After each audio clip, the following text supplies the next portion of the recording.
Hello everyone, मैं रिनी सिंह स्वागत करती हूँ आप सभी का इस वीडियो में। आज इस वीडियो के माध्यम से हम कक्षा 10वीं में आई कविता आत्मत्राण को पढ़ेंगे। ठीक है, आज हम इस कविता के अर्थ को जानेंगे। ये कविता जो है रविंद्रनाथ ठाकुर जी ने लिखी है। जो कवि हैं रविंद्रनाथ ठाकुर जी, उन्होंने इस कविता को बांग्ला भाषा में लिखा है। ठीक है, लेकिन जो हजारी प्रसाद द्विवेदी जी हैं, जो हिंदी के महानतम कवि और लेखक हैं, उन्होंने इस कविता को हिंदी में ट्रांसलेट किया, यानी कि उसका अनुवाद किया है। बांग्ला से हिंदी में उसको अनुवाद किया है उसका हजारी प्रसाद द्विवेदी जी ने। तो आइए हम इस कविता के अर्थ को जानते हैं कि आत्मत्राण में, देखिए सबसे पहले हम परिचय जानते हैं कि इस कविता का परिचय क्या है। इसमें जो कवि हैं वो ईश्वर से क्या कह रहे हैं, ईश्वर से प्रार्थना कर रहे हैं, और क्या प्रार्थना कर रहे हैं वो हम इसमें कविता में जानेंगे। तो देखो, पहले एक कॉमन बात मैं बताऊं आप सभी को। हमारे ऊपर जब भी कोई मुसीबत होती है, हमारे ऊपर जब भी कोई विपत्ति आती है, तो हम क्या कहते हैं? हे ईश्वर मेरी रक्षा करो, हे भगवान मुझे बचाओ, है ना। तो ईश्वर से अपने आप को बचाने की प्रार्थना करते हैं, ईश्वर से अपने दुखों को, कष्टों को दूर करने की प्रार्थना करते हैं। और यदि हमारे जीवन में कोई अप्रिय घटना घट जाती है तो हम क्या बोलते हैं? अरे भगवान ने ऐसा अच्छा नहीं किया, है ना। तो उसका पूरा का पूरा श्रेय जो है भगवान को दे देते हैं, ईश्वर को दे देते हैं। अब उसी के अपोजिट, उसी के उल्टा यहाँ पर कवि क्या कह रहे हैं। ठीक है, तो अब हम यहाँ पे लाइन बाई लाइन जानते हैं कि कवि ने इस कविता में क्या कहा है। तो कवि लिखते हैं, विपदाओं से मुझे बचाओ यह मेरी प्रार्थना नहीं, केवल इतना हो करुणा में, कभी न विपदा में पाऊं भय। अब देखिए, सबसे पहले यहाँ पर पहली ही पंक्ति में कवि ने अपना जो इरादा है उसको स्पष्ट कर दिया है। वो क्या कह रहे हैं? विपदाओं से मुझे बचाओ। विपदाओं का मीनिंग क्या होता है? मुसीबतें, है ना। तो मेरे ऊपर जो भी मुसीबतें आ रही हैं, जो भी परेशानियां हैं, जो भी कष्ट हैं, मुझे बचाओ यह मेरी प्रार्थना नहीं। अब देखिए, इस नहीं ने पूरी लाइन का अर्थ बदल दिया। कवि ईश्वर से प्रार्थना कर रहे हैं कि जब भी मेरे ऊपर विपदा आए, कोई मुसीबत आए, कष्ट आए, तो मेरी आपसे ये प्रार्थना नहीं है कि आप मुझे बचाओ। हे ईश्वर, मैं आपसे ये प्रार्थना नहीं करता कि आप मुझे बचाइए, केवल इतना हो हे करुणामय, हे मेरे भगवान, हे मेरे ईश्वर, सिर्फ इतना हो। मैं सिर्फ आपसे इतना चाहता हूँ, कभी ना विपदा में पाऊं भय। मेरी तो सिर्फ आपसे इतनी ही प्रार्थना है कि मैं कभी भी विपदा यानी कि कष्ट के समय में कभी भी भय ना पाऊं, यानी कि कभी भी अपने आप को डर में ना पाऊं, कभी मैं किसी भी परिस्थिति से डरूं ना। ठीक है, तो इस तरीके से ये पहले पैराग्राफ का अर्थ था। तो मुझे उम्मीद है कि ये आपको समझ में आया होगा। इसमें केवल कवि उतना ही कह रहे हैं कि मेरी आपसे ये प्रार्थना नहीं है कि आप मुझे बचाओ किसी भी कष्ट से, परेशानी से, आप मुझे बचाओ मेरे दुख से, लेकिन हे करुणामय, हे प्रभु, हे करुणा करने वाले, मैं तो सिर्फ आपसे इतना चाहता हूं कि मैं कभी भी किसी भी विपत्ति में, किसी भी विपदा में डरूं ना। अब देखिए, अगली लाइन में कवि क्या कहते हैं कि दुख ताप से व्यथित चित्त को न दो सांत्वना नहीं सही, पर इतना होवे हे करुणामय, दुख को मैं कर सकूं सदा जय। कोई कहीं सहायक न मिले तो अपना बल पौरुष न हिले। अब देखिए, कवि क्या कहते हैं? दुख ताप का मीनिंग क्या है यहाँ पे? दुख और भय, कष्ट या फिर किसी चीज का डर। अगर मैं किसी भी दुख से, किसी भी कष्ट से व्यथित हूं, व्यथित यानी कि दुखी हूं, मेरा चित्त यानी कि मन, अगर मेरा मन किसी भी दुख से, कष्ट से अगर दुखी है, तो अगर आप मुझे सांत्वना ना दो तो ना सही, मुझे आपकी सांत्वना मत दीजिए। हे करुणामय, मैं अगर कभी किसी परिस्थिति में व्यथित हूं, दुखी हूं, तो मुझे सांत्वना न दो, न सही, मुझे सांत्वना का कोई लोभ नहीं, परंतु हे करुणामय, हे मेरे ईश्वर, इतना जरूर होवे, इतना अवश्य होवे, दुख को मैं कर सकूं सदा जय। सिर्फ आप मुझे इतनी शक्ति दीजिए, सिर्फ मुझे इतना बल दीजिए कि मैं जो है उस डर पर अपनी जय हासिल कर सकूं, उस डर को जीत सकूं, मैं उसको अपने ऊपर हावी ना होने दूं, मैं उस पर विजय प्राप्त कर सकूं। सांत्वना का अर्थ है यहाँ पर तसल्ली, कि अगर मेरे दुखी मन को आप तसल्ली ना दो तो ना सही, लेकिन मुझे इतना जरूर करना है मेरे ईश्वर कि सदा मैं अपने दुख पर विजय प्राप्त कर सकूं, जय प्राप्त कर सकूं। कोई कहीं सहायक ना मिले तो अपना बल पौरुष न हिले। और यदि मुझे कभी कोई सहायक ना मिले, कोई मेरी दुख में, मेरी मुसीबत के दिनों में कोई अगर मेरी सहायता ना करे, तो उस समय बस हे ईश्वर मेरे साथ इतना हो कि मेरा जो पौरुष बल है, जो मेरा बल है, जो मेरी हिम्मत है, जो मेरी शक्ति है, वो कभी भी ना हिले। हिले मतलब डगमगाए या कमजोर पड़े। ठीक है, तो ईश्वर से यहाँ पे क्या प्रार्थना की कवि ने कि कोई भी मुझे सहायता के लिए ना मिले ना सही, मुझे किसी की आवश्यकता नहीं है, लेकिन सिर्फ मेरा जो खुद का बल है, जो खुद की शक्ति है, अपने आप की जो हिम्मत है, वो कभी भी कमजोर ना पड़े या कभी भी हिले ना। हानि, अब अगली पंक्ति में कवि कहते हैं, हानि उठानी पड़े जगत में, लाभ अगर वंचना रही।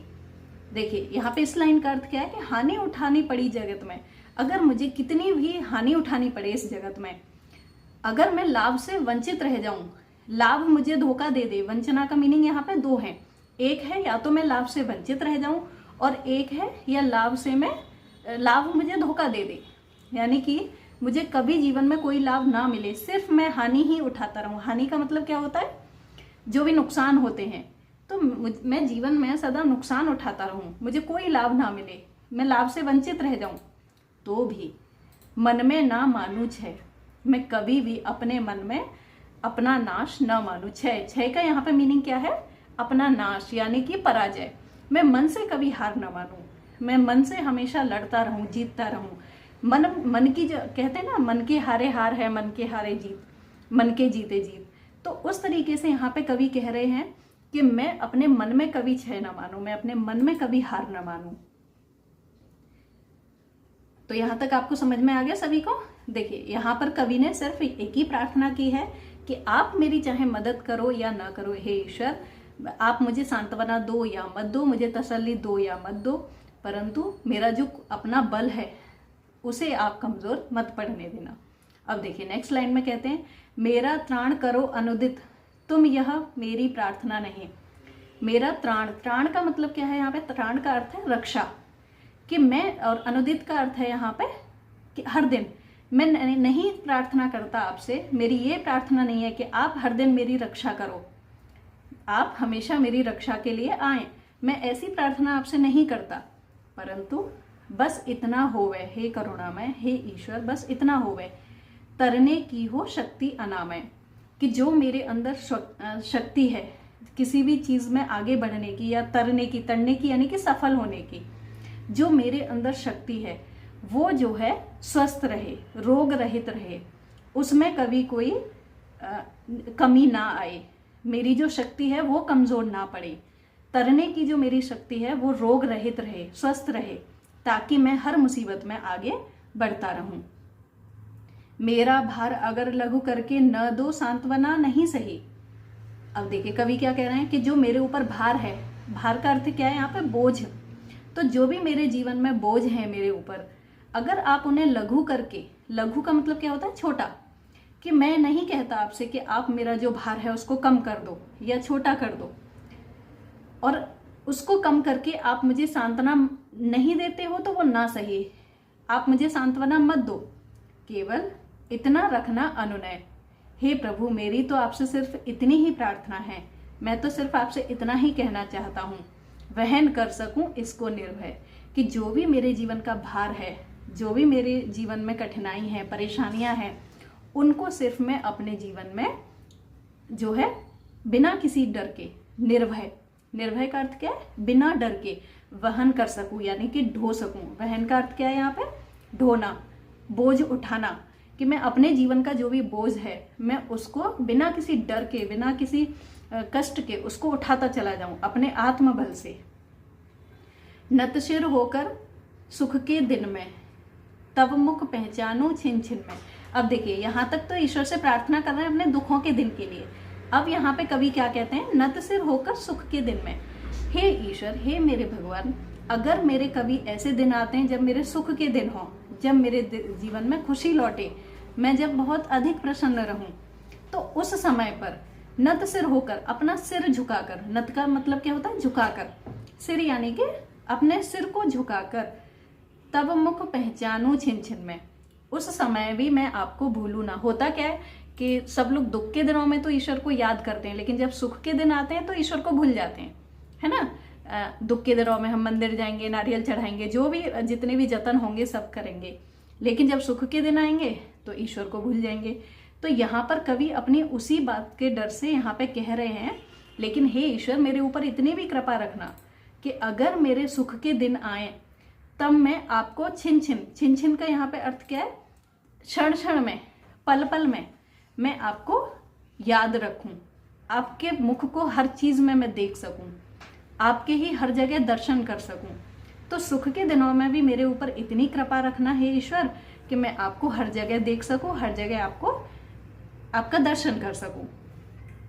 दुख रात्रि में करे वंचना मेरी, जिस दिन निखिल मही। अब देखिए यहाँ पे क्या कह रहे हैं कवि, दुख रात्रि में करे वंचना मेरी, जिस दिन निखिल मही।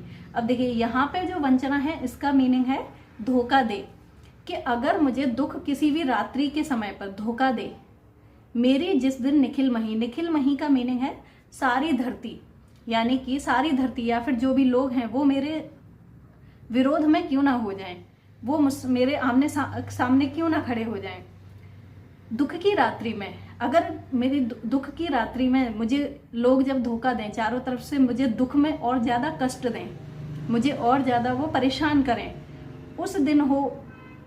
उस दिन ऐसा हो करुणामय, हे ईश्वर उस दिन भी मेरे साथ ऐसा हो। कैसा, तुम पर करूं नहीं कुछ संशय, उस दिन भी मैं आप पर कोई भी संशय ना करूं। संशय का मतलब क्या है कि उस दिन भी मैं आपके ऊपर कोई भी डाउट ना करूं, आपके ऊपर कोई भी दोष न लगाऊं कि हे ईश्वर आपने मेरे साथ ऐसा क्यों किया। तो इस तरीके से कवि इसमें इस कविता के माध्यम से अपनी प्रार्थना कर रहे हैं ईश्वर के प्रति, ईश्वर से कि हे ईश्वर मैं कितनी भी चाहे कैसी भी परिस्थिति में रहूं, लेकिन आपको मैं अपने जीवन में कभी ना भूलूं और मैं खुद की सहायता स्वयं कर सकूं। मैं नहीं कहता कि आप आकर मेरी रक्षा कीजिए, मुझे बचाइए या फिर मेरा साथ दीजिए या मेरे कष्टों को दूर कीजिए, नहीं, लेकिन मुझे बस इतना बल दीजिए कि मैं अपने कष्टों को सहन कर सकूं, अपनी परेशानियों से लड़ सकूं, उनसे जीत सकूं। तो इस तरीके से ये कविता थी, इसका अर्थ था। देखिए इसमें ये जो कविता है, जैसा कि मैंने स्टार्टिंग में ही बताया कि इसको जो लिखा है बांग्ला भाषा में वो लिखा है रविन्द्रनाथ ठाकुर जी ने, और इसका जो अनुवाद किया है वो किया है हजारी प्रसाद द्विवेदी जी ने। तो इस तरीके से ये कविता का अर्थ था।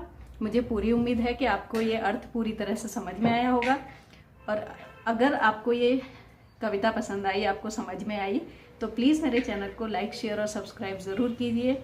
आप सब्सक्राइब करेंगे तो आपका उसमें कुछ भी नुकसान नहीं होगा, लेकिन यहाँ पे मुझे बहुत ज़्यादा मोटिवेशन मिलता है, और इस तरीके से आप हमें सपोर्ट कर सकते हैं। आप सभी का बहुत बहुत धन्यवाद हमसे जुड़ने के लिए, आप सभी का सपोर्ट के लिए बहुत बहुत धन्यवाद। Thank you so much. Subscribe करना बिल्कुल भी ना भूलें।